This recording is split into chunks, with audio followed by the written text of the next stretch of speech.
now like to introduce Damon Taam. Damon and I have gone back for many years. I think it's pretty much when I got to start too, back in '98. Damon and I got introduced to each other at one of the conferences by a local friend. And I would say I've had the utmost respect for Damon and his work because it's been incremental, not only in Washington State, but across the United States. He's one of the go-to guys when it comes to this. He's always presenting at the conferences. He works at the legislation in DC as well as locally. He is one of the, to me, one of the very knowledgeable people, most knowledgeable people in this field. And I'd like to turn it over to Damon.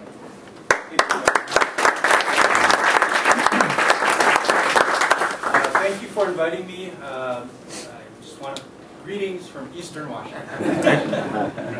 Philip is the marketer. I'm the garbage man, engineer garbage man.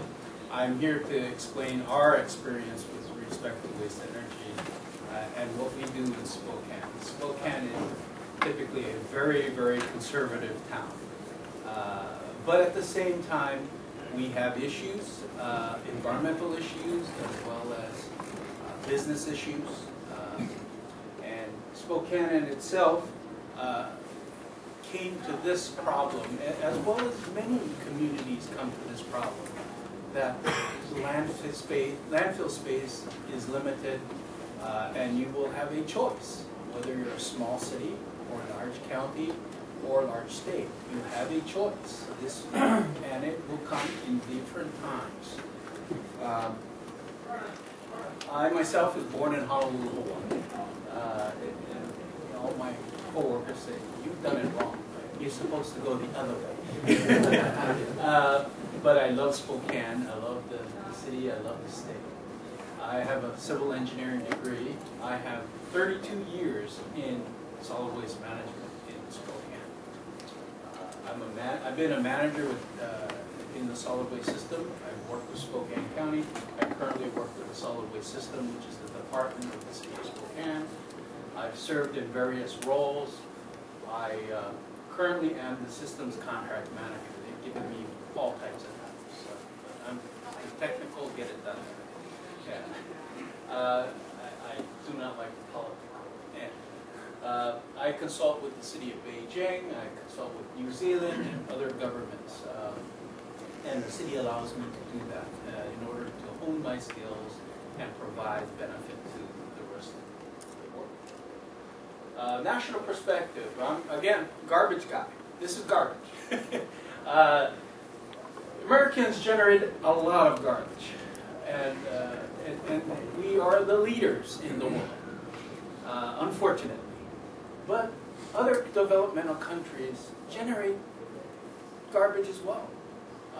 You know, they have Nintendos too. They have computers as well.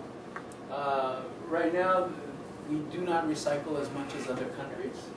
A very minor amount is being combusted. Again, majority is landfill, 60%.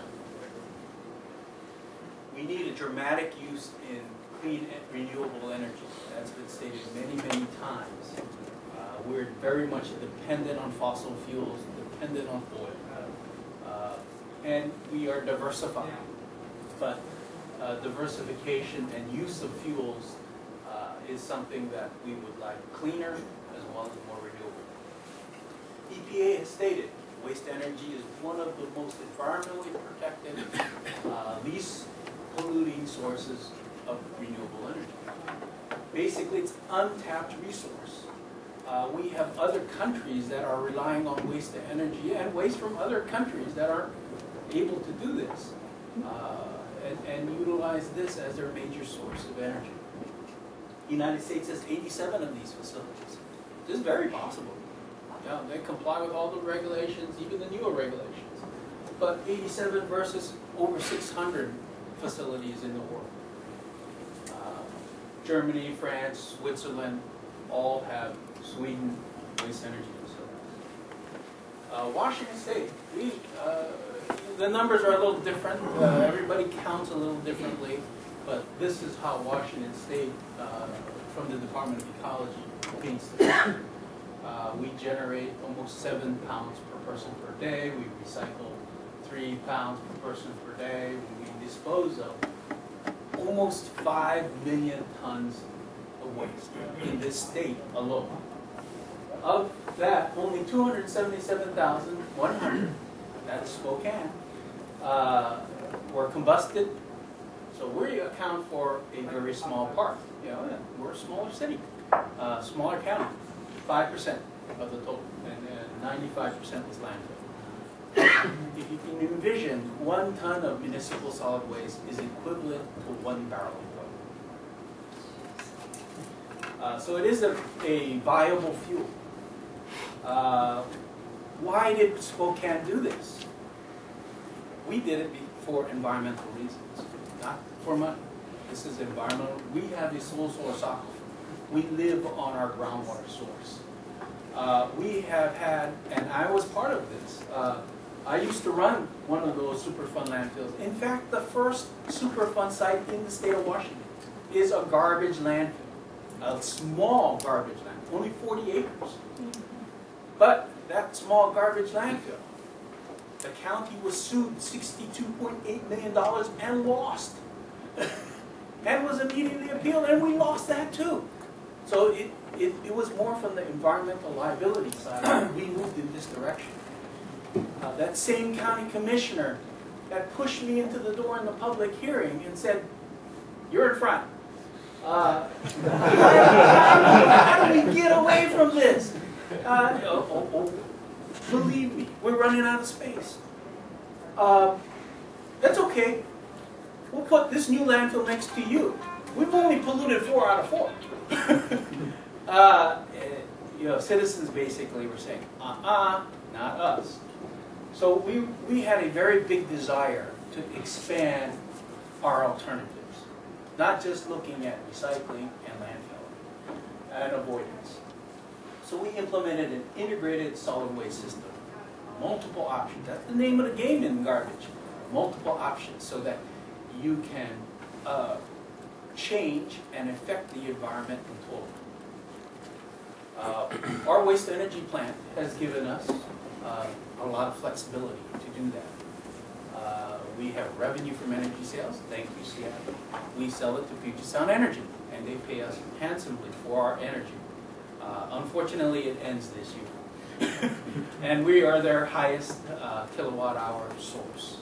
But they have provided us a means to help finance our plant and our solid waste solution. It is permanent infrastructure. If we maintain the waste energy plant as we have been maintaining it, it will last forever. I mean, there is no economic end of life if you do the calculation. It's a matter of the boiler. If the boiler wears out, you put another one in. If you maintain the boiler well, hey, no problem. You can always retrofit various parts in a boiler, as well as air pollution control. We're a local renewable energy source in town. Yes, we sell the kilowatt hours to Puget Sound Energy, but the molecule of energy stays in Spokane, really. It's more a calculation than anything else. We have a very local, reliable source of disposal. No long-haul transport. We have no fuel escalation charges. We do landfill. We landfill what we cannot combust, as well as our excess garbage. Our plant is 20 years old. It's been running since day one at full capacity. We can expand if and when justified to do so. But what it has done is given us reasons for recycling and avoidance. And we have shown that by doing this, we actually minimize the amount that's being generated. The message is getting through. Before, you know, you put it on the curb, it's gone. Nobody really cared. Now everybody cares because they now know, yeah, yes, we went through a lot of litigation and lots of money, but they now know where it went and what kind of environmental impact it happened, as well as they know where it's going now, and they know what they need to do, recycle more. We've developed lots of skilled jobs. Currently the plant employs 40 people, but it has economic impact throughout the community. Skills from mortars, from